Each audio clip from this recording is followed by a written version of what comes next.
वह पथ क्या, पथिक कुशलता क्या, जिस पथ में बिखरे शूल न हो।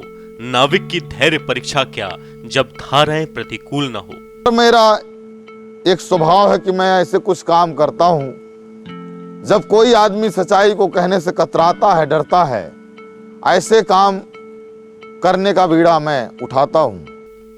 ऐसी ही प्रतिकूल परिस्थितियों में जन नायक बनकर उभरे स्वर्गीय श्री सुखलाल कुशवाहा। स्वर्गीय श्री सुखलाल कुशवाहा एक ऐसी शख्सियत जिन्होंने अपनी चट्टान से फौलादी इरादों के दम पर मध्य प्रदेश के दो पूर्व मुख्यमंत्रियों को पराजित कर जीत का ऐसा परचम लहराया जो मध्य प्रदेश की राजनीति में ना भूतो ना भविष्यति की उक्ति को चरितार्थ कर गया। सतत संघर्ष और मजबूत इरादों के धनी स्वर्गीय श्री सुखलाल कुशवाहा कर्मठ होने के साथ साथ न्यायप्रिय भी थे। लंबे चौड़े भाषण हो रहे हैं, रैलियां हो रही हैं, बड़े बड़े व्याख्यान हो रहे हैं, लेकिन उसका कोई असर नहीं हो रहा क्योंकि सच्चाई से परे है। वही बात लागू होती है मेरी अपनी समझ में कि जैसे हजारों फूल अगर कागज के या प्लास्टिक के बना के रख दिए जाएं और उसमें खुशबू नहीं आ सकती है क्योंकि वो सच नहीं है। तो इस देश के अंदर जो ये बनावटी आचरण हो रहा, सॉन्ग रचाया जा रहा, नकली बातें की जा रही हैं, सच्चाई को स्वीकार करने को लोग तैयार नहीं हैं। बड़े अफसोस की बात कि बड़े बड़े विद्वान, IAS, IPS, डॉक्टर, इंजीनियर, ऐसे लोग असत्य के पीछे दौड़ लगा रहे हैं।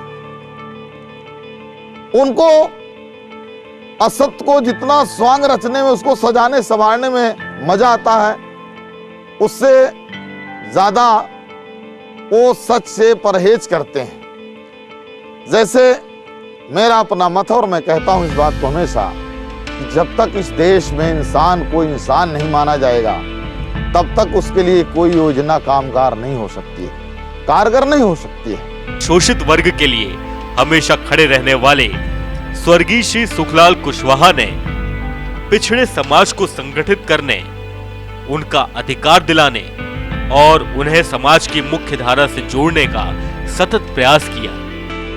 इस देश के गरीबों को, यतीमों को, मजदूरों, किसानों को, जिनको अछूत, शूद्र, नीच कहा गया, गाली दिया गया, उनको अपने समाज को उठाने के लिए, अपने आप को आजाद करने के लिए अलग से इंकलाब लाना पड़ेगा, तब जाकर के उनको न्याय मिलेगा, नहीं तो कोई न्याय नहीं दे सकता है। गरीबी दुख का विषय है, गरीबी कोई अपराध नहीं है, गरीबी कोई पाप नहीं है, दुख का विषय है। लेकिन इस देश के राजनेताओं ने, चालाक लोगों ने, बदमाशों ने गरीबी को घृणा का विषय बना दिया। भाषण दे रहे हैं गरीबों के लिए, गरीबी मिटाने का सॉन्ग रच रहे हैं, लेकिन गरीबों के प्रति नफरत होती गई।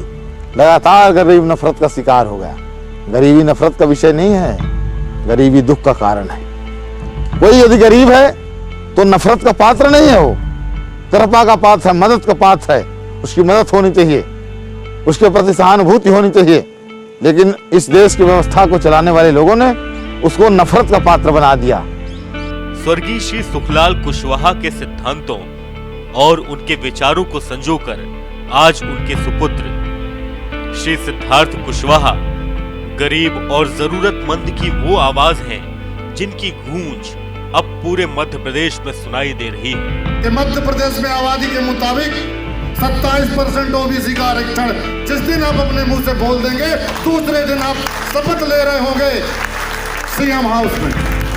श्री सिद्धार्थ कुशवाहा आज युवा पीढ़ी में लोकप्रिय होने के साथ साथ उनके सच्चे साथी और उनके मार्गदर्शक भी हैं। श्री कमलनाथ के सानिध्य में मध्य प्रदेश के साथ साथ सतना के विकास को अब एक नई दिशा मिल चुकी है।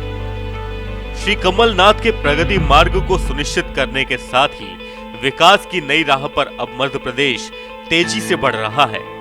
आइए हम सब मिलकर इस प्रगति पथ पर साथ चलें और देश के संविधान के लिए, देश की एकता और अखंडता के लिए एकजुट होकर हमारे यशस्वी नेता श्री कमलनाथ के साथ संविधान बचाओ रैली को अपना पूरा समर्थन देकर सफल बनाएं।